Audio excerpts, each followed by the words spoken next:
What is going on, guys? It is your role model of the IWC. And now, if you haven't already, go check out last night's reaction to the Hangman Adam Page victory. He is victorious. I'm not gonna sit here and act like I'm not gonna spoil it. Adam Hangman Page was victorious.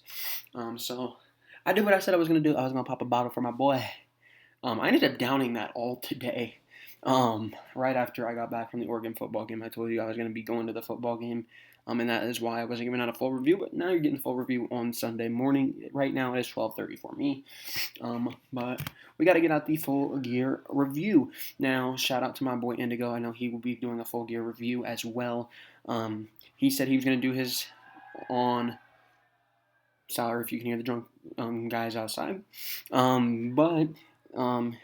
He said he was going to be doing his on Sunday.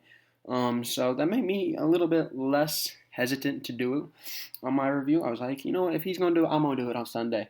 And if you haven't already, make sure you go check out his channel. Me and Cameron Johnson were on there prior to Full Gear to talk about Full Gear with him.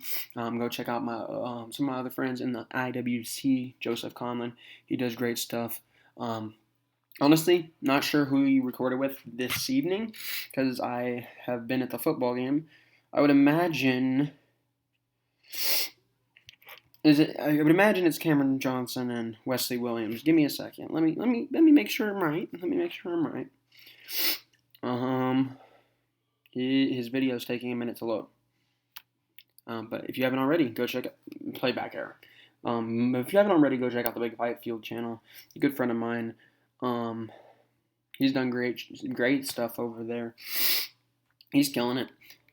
And is he joined? What do full gear review, as you guys can once. I think it looks like it was just him tonight. It does not look like Wesley Williams and Cameron Johnson were joining him. I know Cameron, he was doing his own thing. He was watching it from a movie theater. Shout out to my boy Cameron as well. So let's talk about some AEW Full Gear. Was it a good show? It wasn't bad. It just felt way too long, man. It felt way too long. This show ended up taking, I believe, about 4 hours. I know my boy Indigo was feeling it too, because we were kind of complaining. We're like, it's kind of feeling like WrestleMania out here, man. What the fuck are we dragging shit along? I know JD from New York said something. He was like, feels like they just shouldn't have had this many matches on the card. Completely agree. It did not need 10 matches. It did not need fucking 10 matches. But we had the pre-show match. We have the match for all of the simps out there. We got Jamie Hayter and Nyla Rose and Thunder Rosa and Hikaru Shida. Solid match. They did their thing. They came out there and they did exactly what I expected them to do. Thunder Rosa and Shida pick up the victory. Serena Deeb was ringside. And it kind of seemed as if we might be in another Shida versus Deeb match down the line. And it also kind of seemed like Shida might be the one going for that TBS Women's Championship. That's the vibe I got from her winning here. But then we get into the real show, and this match started off the show hot. At this point, I was like, damn, they cannot fuck this show up. They're going to be hitting home run after home run. MJF and Darby Allin, they did their thing. They came out there, and they delivered. They did their thing. They started off counter for counter. It was beautiful. Getting pin counters. It was awesome. It was fucking awesome. The story here was the knee of MJF. It was kind of coming around and kind of hurting him. And we saw some cool stuff. The Pinnacle comes out, but that was stopped by Sting. MJF, he grabbed the skateboard with Darby, gave it to Darby. Darby sitting there contemplating using it, and they're telling the story. Oh, Darby hates this son of a bitch. He's gonna hit him. It did not happen. He sets it aside. Ref, I don't even remember who's the ref, to be honest. Went and moved the thing out of the ring. So as soon as they turn around, the diamond ring, punch, 1, 2, 3, Darby, done. And MJF is correct. He is the pillar of AEW that is going to be built upon, and he is going to be the first one out of the mix, the Jungle Boy, Darby Allin, Sammy Guevara, and himself to be the AEW World Champion. I think it's coming soon. How soon you might ask, I don't know, but it's becoming soon. Then we got into another match, brilliant match, and that was FTR versus Lucha Brothers for the Tag Team Championships. This was what is it called? It was a Falls Count Anywhere match. That's what it was. Great match. They did their thing. Oh no, this wasn't the Falls Count Anywhere match. Never mind. I'm kind of out of it. But they did a good match. The FTR guys used the AAA title, got a 2 count. Tully grabs the ankle of Dax Harwood, grabs the ankle, and then Dax Harwood follows that up with 3 suplexes, but he only gets to 2. Penta then follows that up with 2, and it sets up a splash from Rey Fenix for a 2 count. Penta does the little Eddie Guerrero shake. And gets Eddie Guerrero chants going crazy throughout that building. FTR do a stuffed pile driver. That gives them 2. The Lucha Bros then do their own pile driver, and they do it into like a splash. They do it, and they kind of did like a BTA trigger, but he bounced off the top and splashed into another pretty cool spot. That was a 2 count.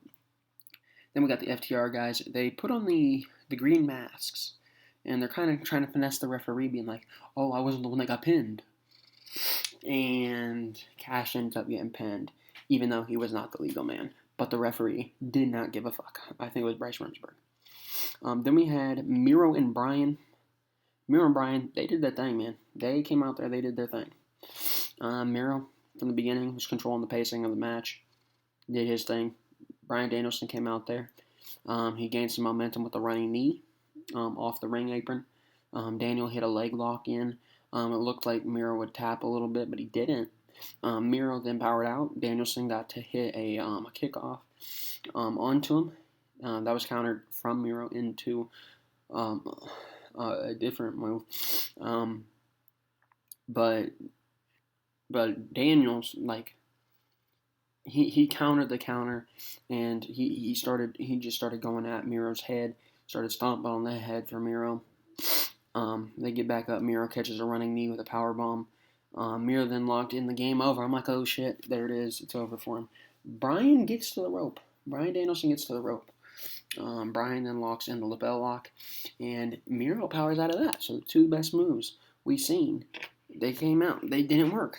They didn't trade strikes. They didn't trade big kicks. And then in the end of this, Bryan makes Miro tap out. Bryan Danielson is your number 1 contender going up against Hangman Adam Page in the future. And then we got into the triple threat match, which was the Falls Count Anywhere match. We had the Super Click versus Jurassic Express and Christian Cage. They had a good match. They had a very good match. To me, the match went a little too long, but it was a good match.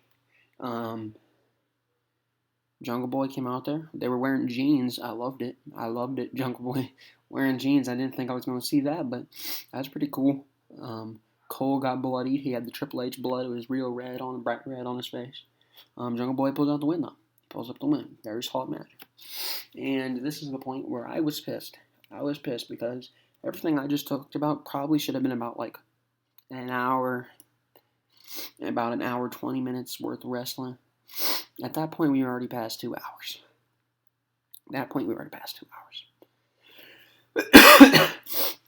I think we were getting to the Cody Rhodes and Pac versus Malachi Black and Andrade match.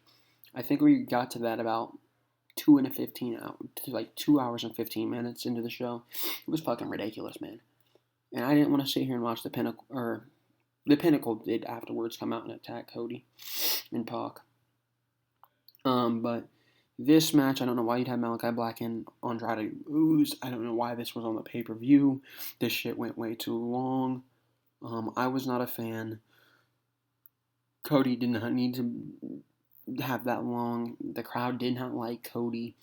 Turn Cody heel, man. Turn him fucking heel. He literally, I've heard a few people say it already.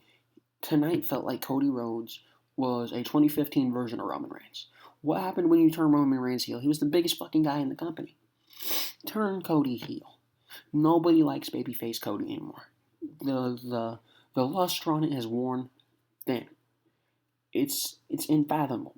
It's not gonna do anything for anybody anymore. It's ridiculous. We gotta end this Cody run as a babyface. We got to. We had Britt versus Ty Conti. Solid match.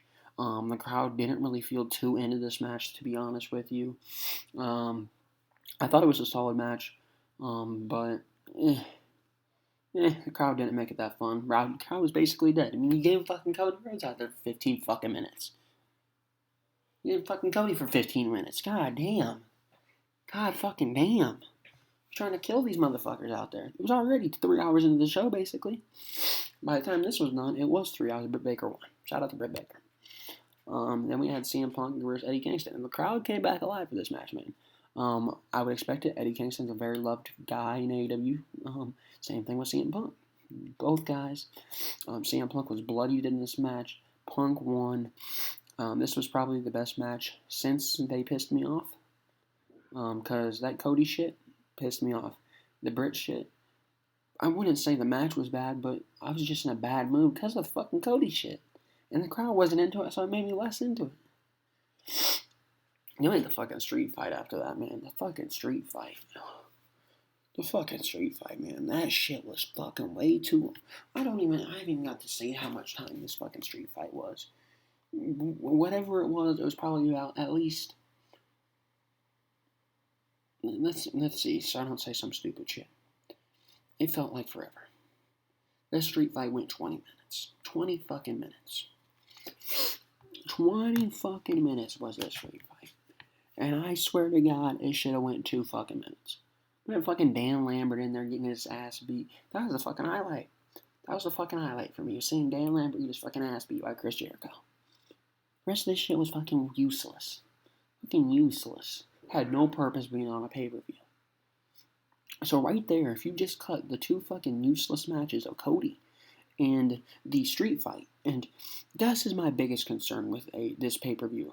It wasn't that the show was bad. It's that you literally did not need to have this long of a show. It didn't even be this fucking long. You cut the Cody match, that saves you 16 minutes. You got that match, that saves you 20. You're saving 35 fucking minutes. 35 fucking minutes, basically. I don't get it. I don't fucking get it. I really don't get it. It's senseless. It's fucking senseless. There's no need to have that shit. Why can't it be on Dynamite? This card would have been perfectly fine having an 8-match card.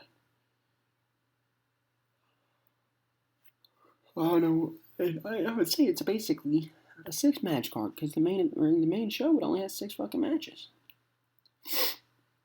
I don't fucking know. I'm not doing math for this fucking time, man. But the big part after this, they actually gave us something to cling to, was Jay Lethal. But we didn't get any crazy, oh, holy shit, it's Jay Lethal. We had literally them come out and say the newest signing in AEW, one of the youngest guy. He's not fucking young, first off. Second off, but they were like, oh, he's a champion and he's been all around the world. That is true. Jay Lethal. I was like, holy shit, fucking Jay Lethal. Holy shit, that's a good move. I'll give him props. Well, that's a good move. And we have a match set up between Sammy Guevara and Jay Lethal for the TNT Championship. That's going to be good. I love the Jay Lethal edition. Love the Jay Lethal edition. And then we got into the main event. The main fucking event, man. I cannot... If you haven't already, go check out my celebration. I didn't want to do it too long. But man, I was fucking happy. I was fucking happy for my boy.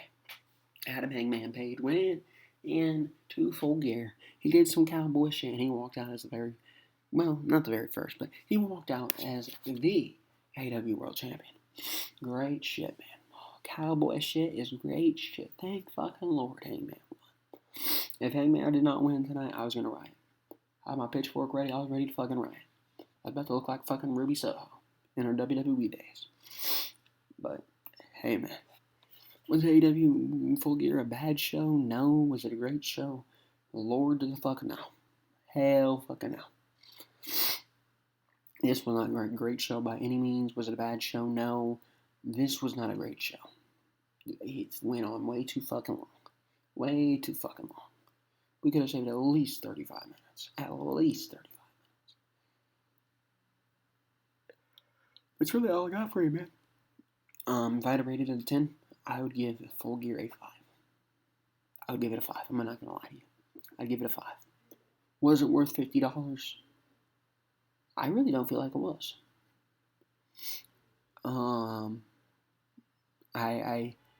okay with paying $50 because I gotta see Hangman win. If Hangman didn't win, this pay-per-view would not have been worth it for me, at least. It wouldn't have been. And I know there's going to be people that say this was a great pay-per-view. And there's going to be people that say it wasn't a great pay-per-view. I'm in the middle. I did not love it. I did not hate it. I kind of just was... This was by far, in my opinion, AEW's weakest pay-per-view. Simply because it dragged the fuck on. I'm going to get out of here. Thank y'all for watching. I'll see you guys later. Talk to you later. Gamers Goon. YT on Twitter. thegoongameryt on Instagram. Obviously, if you are living under a rock, you're watching this on YouTube, so click the like button. Click the fucking subscribe button. And fucking comment. That's simple. I'll talk to you later.